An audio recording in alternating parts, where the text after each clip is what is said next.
नमस्कार मित्रांनो, ठरलं तर मग या मालिकेच्या आजच्या भागामध्ये मी तुम्हा सर्वांचे अगदी मनपूर्वक स्वागत करते। आजच्या भागामध्ये आपल्याला पाहायला मिळतं अर्जुन रूममध्ये फेऱ्या मारत असतो आणि त्याच वेळी आता सायलीही अर्जुनसाठी कॉफी घेऊन येते आणि अर्जुनला विचारते, अहो तुम्ही सारख्या फेऱ्या का मारत आहात? मला माहीत आहे की तुम्ही चैतन्य भाऊजींची वाट पाहत आहात। चैतन्य भाऊजींना तुम्ही डिटेल्स आणायला सांगितलेत आणि ते नक्कीच आणतील, तुम्ही जरा शांत बसा ना। परंतु अर्जुन काही शांत होत नाही। अर्जुन म्हणतो, नाही, मला चैतन्य येईपर्यंत चैन पडणार नाही, कारण जोपर्यंत चैतन्य येत नाही आणि सर्व नंबरचे डिटेल्स मला मिळत नाहीत तोपर्यंत मी शांत बसू शकत नाही आणि आत्तापर्यंत तो यायला हवा होता। त्याचवेळी चैतन्य येतो आणि आता अर्जुनला म्हणतो, आलोय मी आणि तुला जे डिटेल्स हवेत ते सर्व डिटेल्स घेऊनच आलो आहे। तर आता अर्जुन त्याचं कौतुक करत म्हणतो, खूप छान। आता अर्जुन सर्व डिटेल्स चेक करतो तर इकडे चैतन्य अर्जुनला म्हणू लागतो, हे सर्व डिटेल्स तेच आहेत, आश्रमाच्या आसपास असणाऱ्या सर्व टॉवर्सच्या लोकेशननुसार तिथे असणारे ॲक्टिव्ह सर्व नंबर यामध्ये तुला दिसणारच आहेत। तर त्यानंतर आता ज्यावेळी अर्जुन सर्व नंबर चेक करत असतो त्यावेळी चैतन्य म्हणतो, अजून एक महत्त्वाचा मी तुला पुरावा आणला आहे, असं म्हणत तो अर्जुनच्या हातामध्ये अजून एक एन्व्हलप देतो आणि म्हणू लागतो, यामध्ये तर कमालच आहे। तर ज्यावेळी अर्जुन तो एन्व्हलप ओपन करून पाहतो त्यावेळी अर्जुनला धक्काच बसतो आणि अर्जुनच्या संशयाप्रमाणे खरं तर हे सगळं काही विमलताईंमुळेच घडलेलं असतं, कारण विमलताईंजवळ 2 मोबाईल आहेत। यावरूनच अर्जुनने हा तर्क लावलेला असतो की कदाचित साक्षीजवळही 2 मोबाईल असू शकतात आणि अर्जुनचा हा तर्क अगदी खरा ठरलेला असतो, कारण दुसरा नंबर जो ॲक्टिव्ह असतो तो आश्रमाच्या आतमध्ये असतो आणि त्या नंबरवर नाव असतं साक्षी शिकरे। तर आता सायली म्हणते, म्हणजे साक्षीकडे 2 मोबाईल? तर अर्जुन म्हणतो की हो, साक्षीकडे 2 मोबाईल होते, त्यातील एक मोबाईल आश्रमाच्या बाहेरच बंद होता, तर दुसऱ्या मोबाईलचं लोकेशन हे वात्सल्य आश्रम हेच दाखवत आहेत। असं म्हणत अर्जुनच्या हाती सगळ्यात महत्त्वाचा पुरावा लागल्यामुळे अर्जुन खुश होतो आणि त्याने ठेवलेल्या 3 चॉकलेटपैकी एक चॉकलेट उचलतो आणि खात म्हणतो, या चॉकलेटचा गोडवा आज काही जास्तच गोड लागत आहे। आता सायली, चैतन्य आणि अर्जुन खूप खुश असतात। तर दुसरीकडे पाहायला मिळतं साक्षी मात्र पूर्णपणे घाबरून गेलेली असते। साक्षी म्हणू लागते, याचा अर्थ मी आश्रमात होते याचा पुरावा अर्जुनला मिळाला आहे आणि आता अर्जुन तो पुरावा कोर्टात सादर करणार, मग आता काय होईल? आता मात्र साक्षी पूर्णपणे घाबरून गेलेली असते आणि दामिनी मॅडमना विचारते की खरंच या सगळ्यामध्ये मी अडकणार आहे का? आता यावर उपाय काय? दामिनी मॅडम म्हणतात, कबूल करून टाक, कबूल कर की त्या रात्री तू आश्रमातच होतीस आणि त्या रात्री आश्रमात होती हे तुला आता कबूल करावंच लागेल आणि माफी मागावी लागेल। मी कोर्टात खोटे बोलली होती आणि त्यासाठी मी कोर्टाची माफी मागत आहे। आता हे ऐकल्यानंतर साक्षीचा तर सोडाच, महिपत शिकरेही घाबरून जातात। महिपत शिकरे खूप चिडतात आणि दामिनी देशमुखना म्हणू लागतात, ओ बाई, तुम्ही काय बोलताय? गेली 2 वर्ष माझी पोरकी या सगळ्यातून वाचण्याचा प्रयत्न करत आहे, घसा खरडून सांगण्याचा प्रयत्न करत आहे की मी आश्रमात गेलेच नव्हती आणि आता तुम्ही म्हणताय की ती आश्रमात होती असं तिने सांगायचं आहे, म्हणजे आता तुम्ही ॲडव्होकेट अर्जुन सुभेदार यांचे पैसे खाल्लेत वाटतं। तर दामिनी म्हणते, तुम्हाला हे मान्य करावंच लागेल। तर साक्षी म्हणते, नाही मॅडम, मी जर ते मान्य केलं तर कोर्टासमोर हे सिद्ध होईल की मी साक्ष फिरवत आहे आणि मग त्याचे परिणाम गंभीर होऊ शकतात। दामिनी मॅडम म्हणतात की हो, परिणाम हेच होऊ शकतात की तुला पुन्हा एकदा दंड भरावा लागेल, जो तू याआधीही भरला होतास, मग आता तुला ते पैसे भरावेच लागतील। तर आता महिपत शिकरे म्हणतात, 1 मिनिट, ओ बाई, मी तुम्हाला हवे तर अजून 1 बॅग पैसे आणून देते, पण या सगळ्यामध्ये माझ्या पोरीला अडकवू नका। दामिनी मॅडम म्हणतात, ते तर मी घेणारच आहे, तुम्ही जे काही हे लपवताय आणि त्यामुळे मला मानसिक संताप होतोय आणि त्या सगळ्याचे मी एक्स्ट्रा चार्ज लावणारच आहे आणि एक्स्ट्रा पैसा तुमच्याकडून घेणारच आहे। परंतु आता विषय पैशाचा नाही, तर आता विषय हा आहे की अर्जुनने जर सिद्ध केलं कोर्टात की साक्षी त्या रात्री वात्सल्य आश्रमातच होती आणि साक्षीने जर मान्य केलं नाही की मी वात्सल्य आश्रमात होते, तर मग मात्र हिला जन्मठेप होऊ शकते आणि त्यावेळी मी तिला वाचवेन की नाही मला माहीत नाही। आणि म्हणूनच मला एवढंच सांगायचं आहे साक्षी की तुला कोर्टात हे बोलावं लागेल। अर्जुनने जर तुला विचारलं की तू वात्सल्य आश्रमात होतीस का, तर तू हो असं म्हणायचं आहे आणि म्हणायचं आहे की मी वात्सल्य आश्रमात होते, पण तो खून मी केला नाही। आता मात्र साक्षी पूर्णपणे घाबरलेली असते, तिला चांगलाच घाम फुटलेला असतो। दामिनी मॅडम विचारतात, कळालं का? तर साक्षी हो असं म्हणते, परंतु अर्जुनची भीती मात्र साक्षीला चांगलीच असते. तर दुसरीकडे पाहायला मिळतं सुभेदारांच्या घरी पूर्णाजी ती न्यूज पाहतात आणि त्यानंतर प्रतापरावांना म्हणू लागतात, प्रताप हे पत्रकार असे धावून येतात ना, त्यावेळी असं वाटतंय की हे पत्रकार नक्की प्रश्न विचारायला येतात की हल्ला करायला येतात.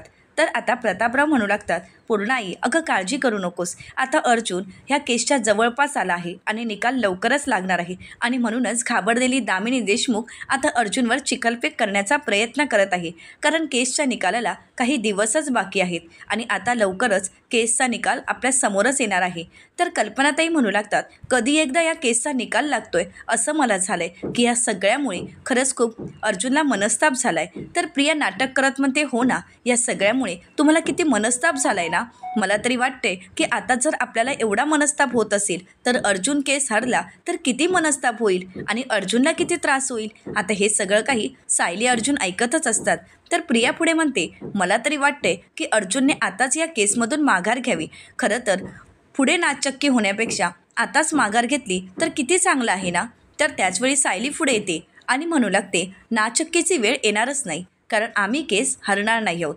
कारण असे विचार त्याच लोकांच्या मनात येतात जे घाबरलेले असतात आणि खरं तर त्यांनी हे केलेलं असेल ना तर त्यांच्याच मनात असे विचार येतात. परंतु आमचा लढा हा सत्याचाच आहे आणि म्हणूनच आम्हाला कशाचीही भीती वाटत नाही.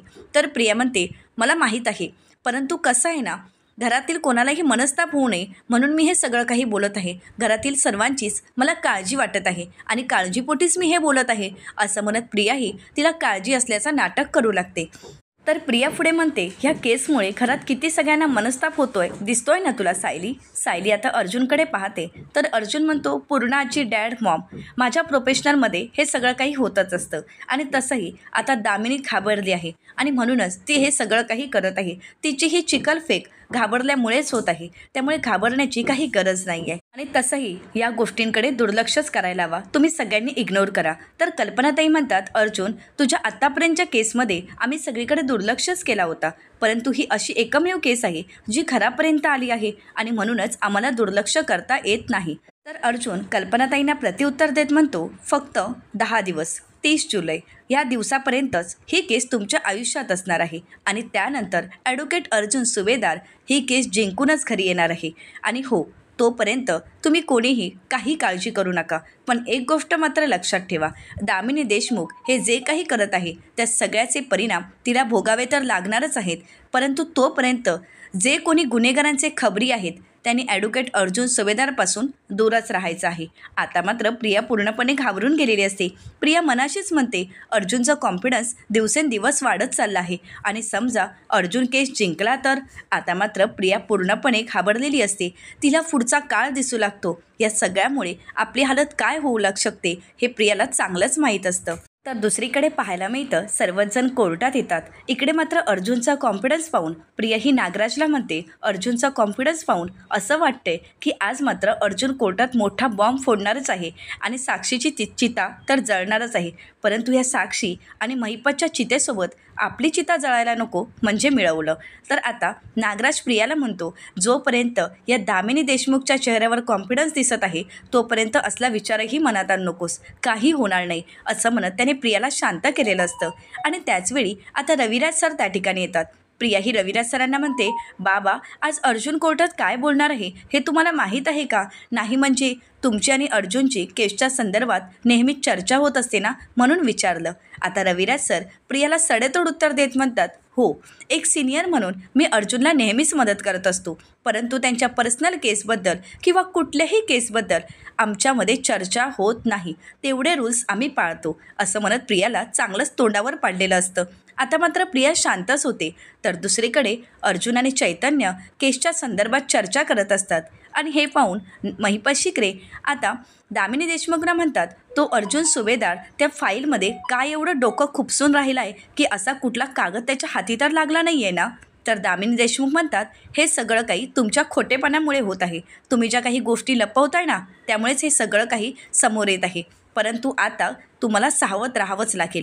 तर महिपत शिकरे म्हणतात, पण आता अर्जुन असा कुठला पुरावा कोर्टासमोर सादर करणार आहे? तर ॲडव्होकेट दामिनी देशमुख म्हणतात, अर्जुन काय करणार हे आपल्याला चांगलंच माहीत आहे, परंतु अर्जुनचा हा वार कसा पलटवून लावायचा हेही मला तितकंच माहीत आहे आणि तो वार पलटवून लावण्याची माझी तयारी आहे, त्यामुळे तुम्ही मला शिकवू नका. आता साक्षी ही महिपत शिकरेंना शांत बसवते, परंतु एक बाप म्हणून महिपत शिकरे पूर्णपणे घाबरून गेलेले असतात.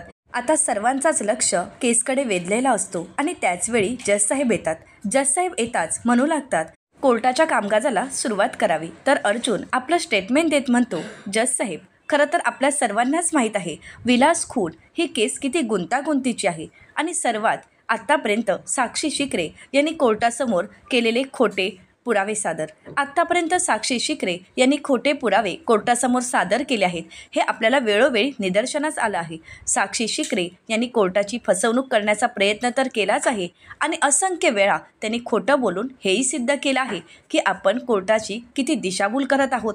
तसंच हेही त्यांनी खोटंच बोललेलं आहे की विलासचा खून त्यांनीच केला आहे. आत्तापर्यंत साक्षी शिकरे या कबूल करायला तयार नाही आहेत की त्यांनी विलासचा खून केला आहे.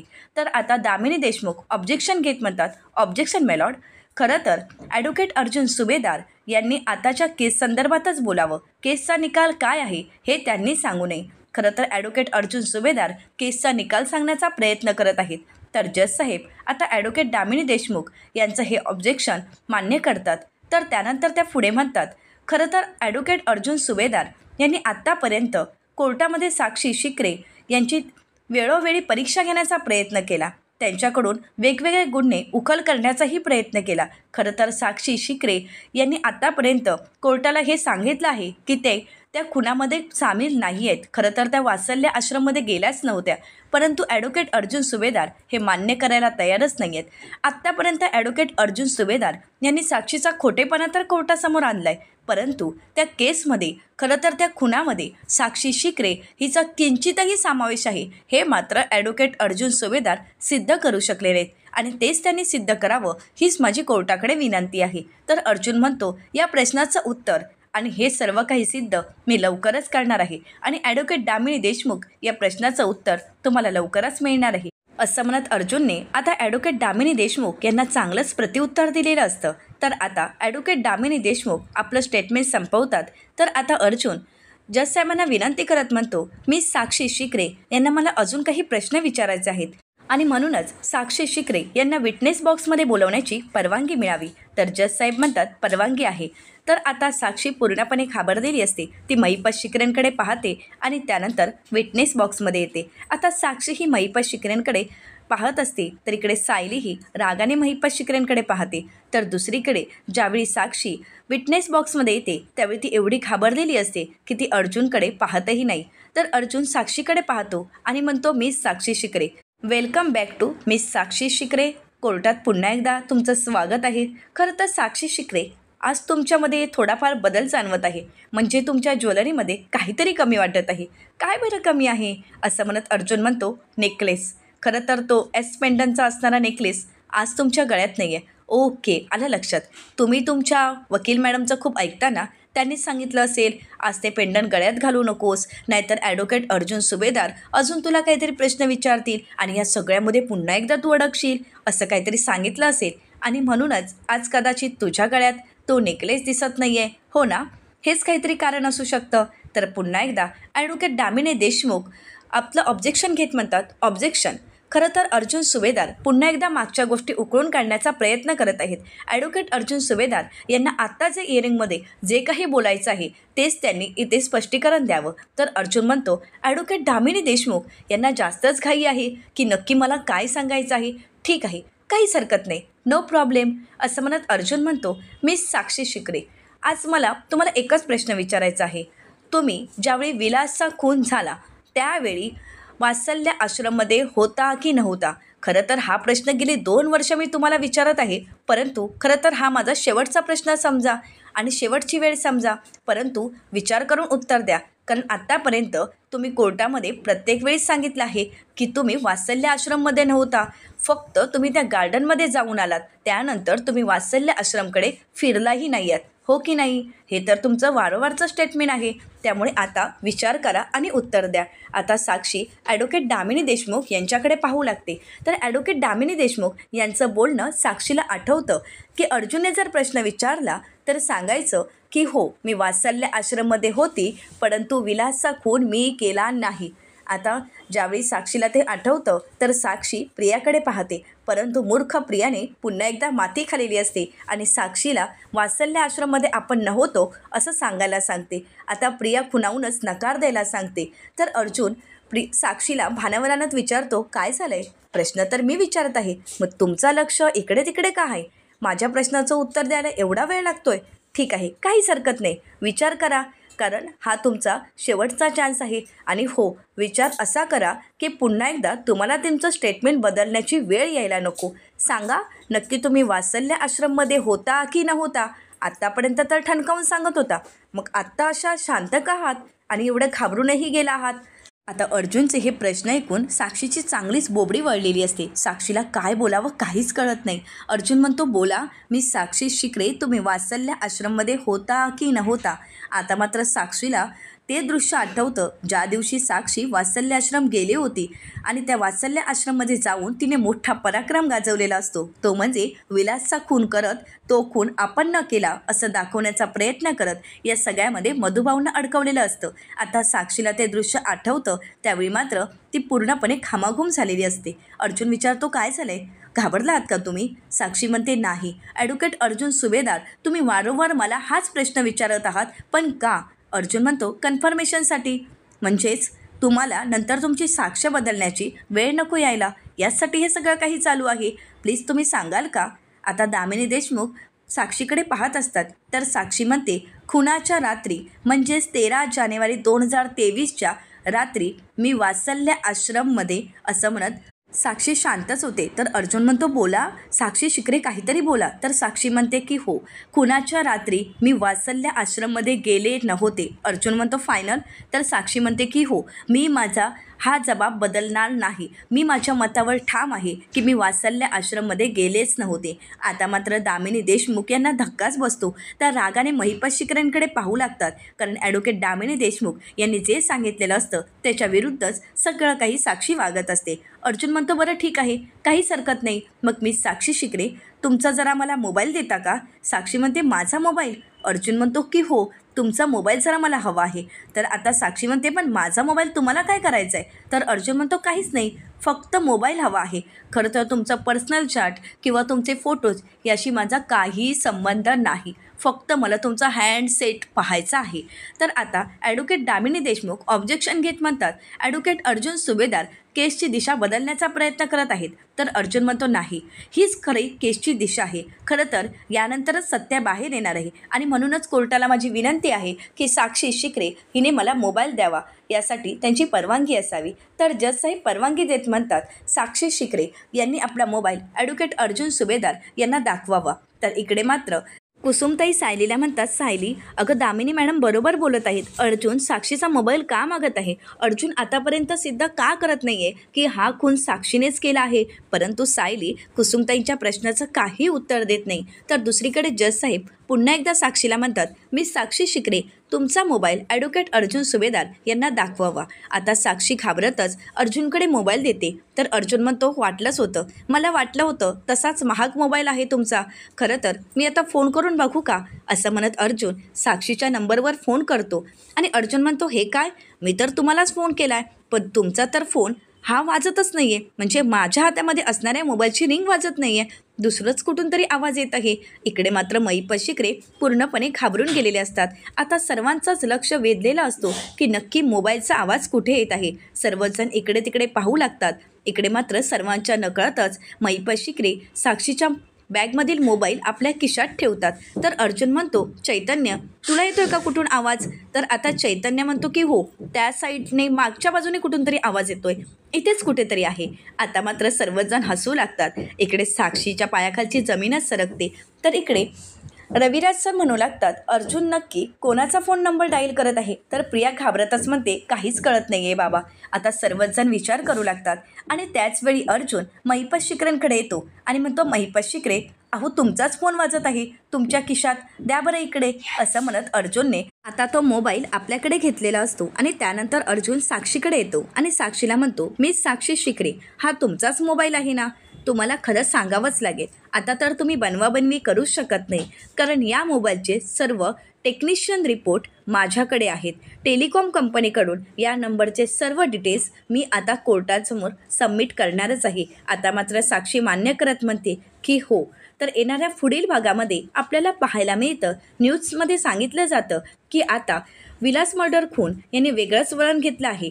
त्यावेळी असणारे इन्स्पेक्टर सरंजामे यांचा कुठेतरी यामध्ये हात असण्याची शक्यता नाकारता येत नाही. ॲडव्होकेट अर्जुन सुभेदार यांनी कोर्टासमोर सादर केलेले पुरावे यावरूनच इन्स्पेक्टर सरंजामे यांचा कुठेतरी या सगळ्यामध्ये हात असण्याची शक्यता आता ॲडव्होकेट अर्जुन सुभेदार या सगळ्याचा शोध घेतच आहेत. आणि त्याचवेळी अर्जुन सरंजामे यांच्या घरी येतो आणि अर्जुनसोबत सायलीसुद्धा आलेली असते. तर अर्जुन इन्स्पेक्टर सरंजामे यांना म्हणतो, सरंजामे, मी याचसाठी तुमच्याकडे आलो आहे की तुम्ही आतापर्यंत केलेल्या काळ्या धंद्यांची फाईल माझ्याकडे आहे. तुम्हाला जर वाटत असेल की तुमचे हे काळे धंदे बाहेर येऊ नयेत तर तुम्हाला आमची मदत करावीच लागेल. आता मात्र इन्स्पेक्टर सरंजामे विचार करू लागतात. आता इन्स्पेक्टर सरंजामे यांच्या मदतीने अर्जुन साक्षीला कशाप्रकारे कबूल करायला लावेल की तो खून आपणच केला आहे आणि येत्या 10 दिवसात केसचा निकाल काय लागेल हे पाहणं अतिशय रंजक ठरणार आहे. अशाच मालिकांचे नवनवीन अपडेट पाहण्यासाठी चॅनलला नक्कीच सबस्क्राईब करा. आजचा व्हिडिओ कसा वाटला हे कमेंट करून नक्कीच कळवा. आणि हो, आजचा व्हिडिओ जर आवडला असेल तर व्हिडिओला लाईक करायलाही विसरू नका. व्हिडिओ पाहिल्याबद्दल तुम्हा सर्वांचेच अगदी मनपूर्वक धन्यवाद.